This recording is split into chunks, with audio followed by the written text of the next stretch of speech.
Jan Urschel is a designer with 20 years of experience, 10 of those as a concept designer in the game and movie industry, with a passion for photography and nature. We see this passion in his series Math, Mountains, and More, which features stunning, hyper-realistic landscapes. The moody, atmospheric lighting and incredible scale really brings these places to vivid life. Jan credits Blender's simple procedural tools for his ability to easily explore and experiment with the art rather than the processes behind it.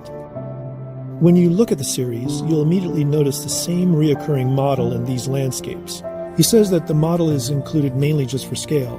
Though unintentional by Jan, there's clearly emotion evoked with her presence. Loneliness, regret, sadness. Either way, there's a pull to her presence, and that pull invites the viewer to join her on a journey of discovery in these expansive worlds of quiet isolation.